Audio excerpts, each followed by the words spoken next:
ಏನಾಯ್ತು ಮನೆಯಲ್ಲಿ?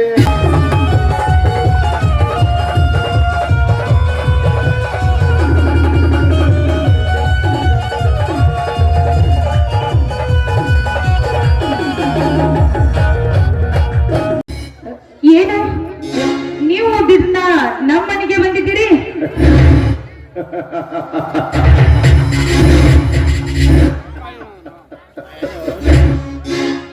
ಕಾಲ ಬದಲಾಗುತ್ತೆ ಅಂತ ಅನ್ಕೊಂಡಿದ್ದೆ, ಆದ್ರೆ ಈ ತರ ಬದಲಾಗುತ್ತೆ ಅಂತ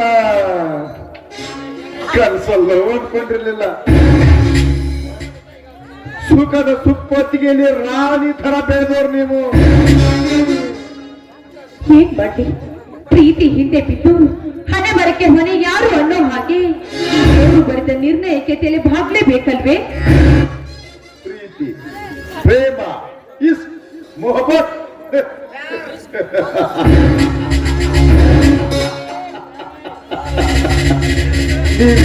ಕಂಡಿದ್ರಿ. ಏನ್ ಆಶಾ ಗೊಬ್ಬರ ಕಟ್ಕೊಂಡ್ರಿ, ಆಸೆ ಕನಸು ಎಲ್ಲ ಒಲೆಯಲ್ಲಿ ಹುಡುಕಂತ ಹೋದಂಗಾಯ್ತಲ್ಲ. ಏನ್ ಪಡ್ಕೊಂಡ್ರಿ? ಏನೇನು ಪಡ್ಕೊಳ್ಳಿಲ್ಲ. ಏನ್ ಬಡ್ಡಿ ಏನ್ ಮಾಡ್ತೀರಾ?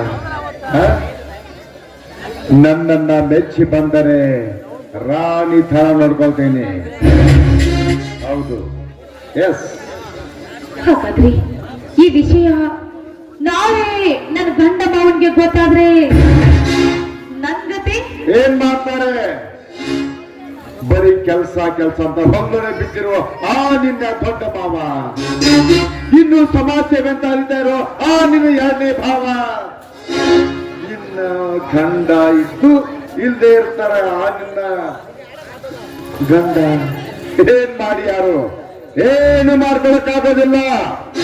ಹಾಗೇನಾದ್ರೂ ಅಡ್ಡ ಬಂದ್ರೆ ನಿನ್ನ ಗಂಡ ಕಟ್ಟಿದ ಕರಿಮೈ ಸರವನ್ನ ಬಿಚ್ಚಿ ಬಿಸಾಕಿ ನನ್ನ ಅರಮನೆಯಲ್ಲಿ ರಾಣಿ ತರ ನೋಡ್ಕೊಳ್ತೇನೆ. ಎಸ್, ಈ ಮಾತು ಸತ್ಯ. ಕೊಟ್ಟ ಮಾತಿಗೆ ಎಂದು ತಪ್ಪಿ ನಡೆಯೋನಲ್ಲ ಈ ಕರ್ಣ. ಆಯ್ತು ನಟರಾಜ, ನೀನು ಹೇಳಿದಂತೆ ಖಂಡಿತವಾಗ್ಲೂ ನಡೆಸಿಕೊಡ್ತೀನಿ. ಬಾ ನನ್ ರಾಜ, ಬಾ.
ಇನ್ನೇನು ಬರ್ಬೋದು ಮಾವ.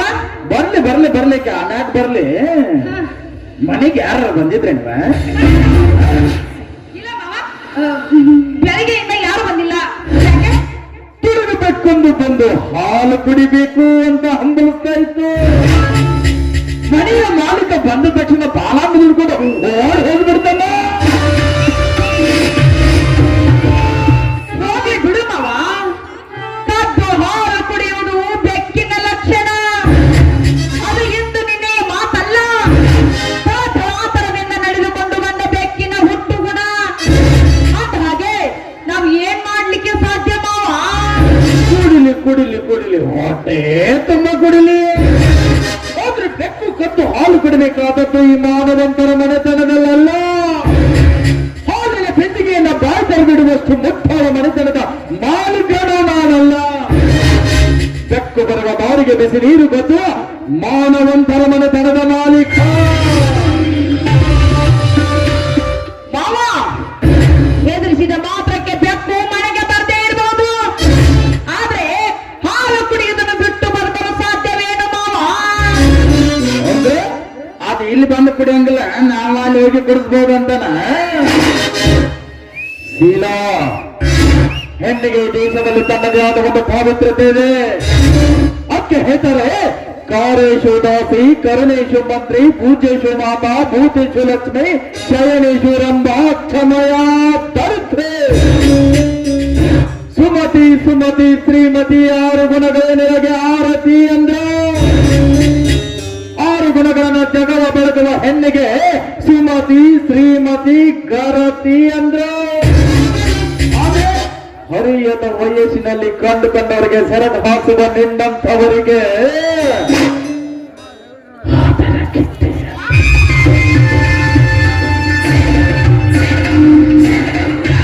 ನಾನಂದದ್ದು ನಿನಗಲ್ಲಪ್ಪ. ಹರಿಯದ ವಯಸ್ಸಿನಲ್ಲಿ ಕಂಡುಕೊಂಡವರಿಗೆ ಸೆರೆದು ಹಾಕುವ ನಿನ್ನಂತ ಮಾವ, ಮಿತಿ ಮೀರಿ ಮಾತನಾಡ್ತಾ ಇದೀಯಾ? ನಾಲ್ಗೆ ಮೇಲೆ ಎತ್ತರ ಇಟ್ಟುಕೊಂಡು ಮಾತನಾಡು. ಬರ್ಲಿದಲ್ಲಿ ಗಂಡ ಈ ಬಡಿಯಲ್ಲಿ ಗಾಡಿ ಇರ್ಬೇಕು ಒಂದು, ಇಲ್ಲ ನೀಡಿರ್ಬೇಕು ಒಂದು. ಅವ ಆದಾಗ ಬರ್ಲಿ, ಈಗ ನಿಮ್ ಮಾತು ಬರಕತ್ತಾಳ. ಆಮೇಲೆ ನನಗೆ ಸರಿಯಾದ ಕ್ಲಾಸ್ ತಗೋತ.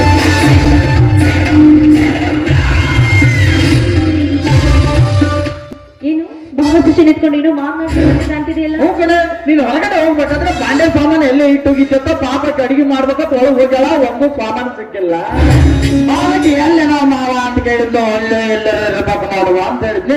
ಅಷ್ಟೊಳಗೆ ನೀನು ಬಂದೆ. ಸುಮ್ಮನೆ ಸುಮ್ಮನೆ ಏನೇನೋ ಮಾತನಾಡ್ತೀರಾ. ನನ್ನ ತಂಗಿ ಏನು ಅಷ್ಟೊಂದು ದಡ್ಡಿ ಅನ್ಕೊಂಡ್ರೆ ನೀವು? ಮತ್ತೆ? ಅವಳು ವಿದ್ಯಾವಂತೆ, ಹಾ. ಗುಣವಂತೆ, ಹಾ. ರೂಪವಂತೆ ಆಕೆ ಅಲ್ವೇ ನಮ್ಮ ಶೀಲಾ?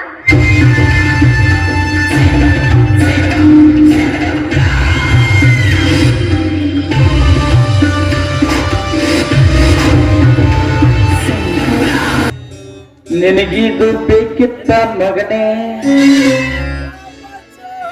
ಹೇ ಪ್ರಭು, ಹರೇ ರಾಮಕೃಷ್ಣ ಜಗನ್ನಾಥ ಪ್ರೇಮಾನಂದ ಏಕ್ಯಾ ಹುವಾ? ಏನ್ ನಿಂತು ದಿಗಲ್ ಬಿಡ್ದಂಗ? ಏನಂದಕ್ಕೆ? ಗುಣವಂತೆ, ಬರೇ ಗುಣವಂತೆ ಅಷ್ಟ ಅಲ್ಲಕ್ಕೀಗ ಸತಿ ಸಾತ್ವಿ ಶಿರೋಮಣಿ ಸೀತಾ ಮಾತೆ ಅಂದ್ರ ಆಕಿನ. ಈಗ ಜಾನಪದ ಯಾವ್ದ ಇದು ಹಾಡು ತಡೆಯನ, ಪ್ರೀತಿಯ ಪಾರಿವಾಳ ಹಾಡು. ನೋಡಿ, ಅವಳು ಇನ್ನೂ ಚಿಕ್ಕವಳಿದ್ದಾಳೆ. ಬರ್ತಾ ನಮ್ಮ ಮನೆಗೆ ಹೊಂದ್ಕೊಂಡು ಹೋಗ್ತಾಳೆ. ಹೋಗ್ತಾಳ ಹೋಗ್ತಾಳ ನನಗೊಂಡು ಹೋಗ. ತಾವೆಲ್ಲಿಗೆ ಹೋಗಿದ್ರು? ನಾನಾ ದೇವಸ್ಥಾನಕ್ಕೆ ಹೋಗಿದ್ದೀರಿ. ಅಲ್ಯಾಕೆ ಹೋಗಿದ್ದೆ? ಮದ್ವೆ ಆದ್ಮೇಲೆ ಒಂದು ಹೆಣ್ಣು ದೇವಸ್ಥಾನಕ್ಕೆ ಯಾಕೆ ಹೋಗ್ತಾಳೆ? ಯಾಕೆ ಹೋಗ್ತಾಳ? ಆದಷ್ಟು ಬೇಗ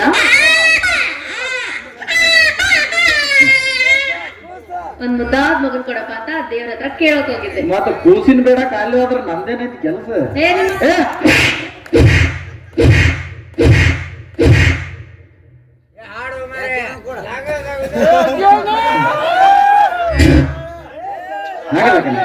ಮಗು ಕೂಡ ದೇವ್ರು ಇಲ್ಲಿರ್ಬೇಕಾದ್ರೆ ಅಲ್ಲಿಗೆ ಹೋಗ್ಬೇಕು ಅಂದೆ. ಆಯ್ತಪ್ಪ, ಆದಷ್ಟು ಬೇಗ ಮದುವೆ ಅದಾಯ್ತು.